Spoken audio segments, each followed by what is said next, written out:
আসসালামু আলাইকুম। আমি ফারজানা ফাতিমা মানিকগঞ্জ থেকে বলছি। আশা করছি আপনারা সবাই ভালো আছেন। আমরা আল্লাহর রহমতে ভালো আছি। প্রতিবারের মতো আবারও নতুন একটি ডেইলি ভ্লগ ভিডিও নিয়ে হাজির হলাম আপনাদের মাঝে। আশা করছি আমার সকল প্রিয় আপু ভাইয়াদের কাছে আমার আজকের এই ভিডিওটি ভালো লাগবে। গতকালকের ভিডিওতে আমি দেখিয়েছিলাম 2টি ডিম দিয়ে আমি এখানে পুডিং বানিয়ে নিয়েছি। তো আজকে হাজির হলাম সেই পুডিংয়ের রেসিপিরই দ্বিতীয় পর্ব নিয়ে। যাই হোক, আশা করি আপনাদের কাছে ভালো লাগবে। তো এখানে আমি পুডিংটাকে ভালো মতো মিক্স করে আগে থেকে ক্যারামেল তৈরি করে রাখা বাটিতে ছেঁকে দিয়ে দিব।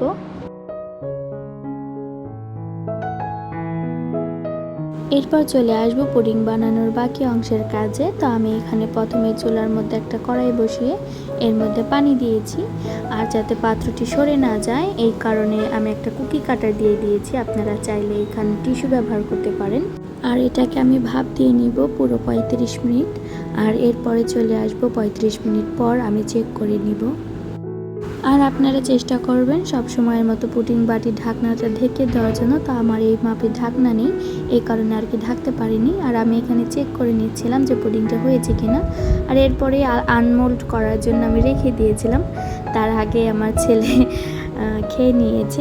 আমার থেকেও বেশি সে খুব বেশি এক্সাইটেড ছিল, কারণ সে ভেবেছে এটা জেলি বানাচ্ছি আমি যখন ক্যারামেলটা বানিয়েছিলাম সেই সময়। তাই আর আমাকে আনমোল্ড করার সময় দেয়নি, তবে এটা কিন্তু সে বেশ ভালোই পছন্দ করেছে। দুপুরবেলা বসেছিলাম একটু সেলাই কাজ করার জন্য, সেই অন্য রুমে ছিল। আর এই যে এখন চলে এসেছে আমার কাছে। আর আমার কাছে আসার পরে যে আমার কাজের অবস্থা, এখন সে এখানে গাড়ি চালাচ্ছে। আমার কাজের 12টা বেজে গিয়েছে। তাকে নিয়ে আসলে কোনো কাজ করাটা অনেক ঝামেলা হয়ে গিয়েছে। আসলে ভয়ই লাগে এখন ঘরের কাজ করতে তাকে নিয়ে, যেহেতু সেলাই কাজ করব, হাতে সুই বিঁধে গেলে অসুবিধা হয়ে যাবে। এরপর তাকে গোসল করিয়ে খাবার খাইয়ে বিকালের দিকে একটু ঘুম পাড়িয়েছিলাম। তারপরে চলে আসলাম রান্না করতে। এর মাঝে আমি ঘরের বাদবাকি কাজ সেরে নিয়েছি। এখন সন্ধ্যা হয়ে এসেছে। আর এই পাশে আমি মুরগির চামড়াটা রান্না করে নিচ্ছি। আর পাশাপাশি আজকে ঘরে থাকা অল্প মশলা দিয়ে মুরগির যে পাখনা থাকে সেগুলো ভেজে নেব, যেটাকে উইংস বলি। যাই হোক, এখানে আমি আমার মতো করে সম্পূর্ণটাই করেছি। চাইলে আপনারা সলিড মাংস বা লেগ পিস দিয়েও এভাবেই করতে পারেন। প্রথমে আমি লেবু দিয়ে দিয়েছি, আর এরপরে পাপরিকার গুঁড়া দিয়েছি, গরম মশলার গুঁড়া, আর এরপরে দিয়েছি গোলমরিচের গুঁড়া, সামান্য লবণ, লাস্টে আদা বাটা দিয়ে ভালো মতো মেখে নিব। তার আগে এই পাশে যে আমি রান্নাটা করছিলাম সেটাকে একটু ভালো মতো নেড়ে চেড়ে দিব, তা না হলে তলানিতে লেগে যাবে।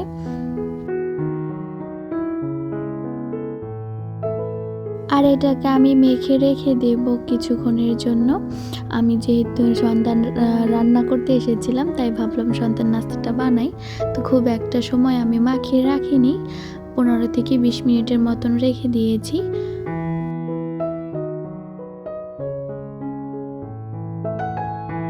পাশাপাশি যে আমি রান্নাটা করছিলাম সেটা কষানো হয়ে এসেছে। এরপর এর মধ্যে আমি আলু দিয়ে দিব। আর আমি এই রান্নাতে খুবই অল্প পরিমাণে তেল ব্যবহার করেছিলাম, কিন্তু এখন প্রচুর পরিমাণে তেল উঠে গিয়েছে মুরগির চামড়া থেকে।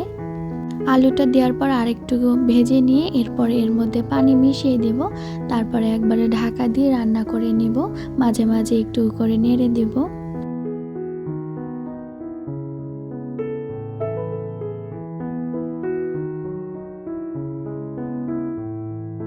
আর চিকেন উইংসের জন্য আমি উপরের কোটিংটা এখানে ম্যাগি ম্যাজিক মশলাটা ব্যবহার করেছি। সেই সাথে আমি এখানে আটা দিয়েছি, আমার হাতের কাছে ময়দা নেই। এখানে একটু হলুদ গুঁড়া, লবণ, এইটা দিয়ে আমি এটাকে ভালো মতো কোট করে নেব। আর আমি কোটটা করব আজকে পানি দিয়ে। আপনারা চাইলে ডিমের সাদা অংশ বা দুইটাকে একসাথে ভালো মতো ফেটিয়ে নিয়ে করে নিতে পারবেন। যেহেতু আমি ঘরে থাকা অল্প মশলা দিয়ে করব, আমার হাতের কাছে যা আছে সেটা দিয়ে করব। আগে থেকে সব কিছু গুছিয়ে নেওয়া না, যে আমি ময়দা ছিল না আমার কাছে যে ময়দা দিয়ে করব। যাই হোক, এটাকে আমি এখন ভালো মতো কোট করে নিব। আর আমার ভিডিওটি দেখতে দেখতে যারা এই পর্যন্ত চলে এসেছেন প্লিজ একটি লাইক দিয়ে পুরো ভিডিওটি কন্টিনিউ করবেন। আর যারা অলরেডি এই কাজটি করে রেখেছেন তাদের সবাইকে জানাই অসংখ্য ধন্যবাদ।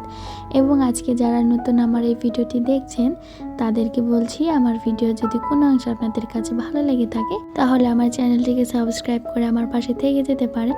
এতে করে আমার এই চ্যানেলটা আরও বড় হতে পারবে। এখানে আমি তেলটা গরম করে পাওয়ারটাই কমিয়ে দিয়েছিলাম। পরবর্তীতে দেখি যে আমার চুলার গ্যাসটা একদম বন্ধ হয়ে আছে, তবে চুলা কিন্তু অন ছিল।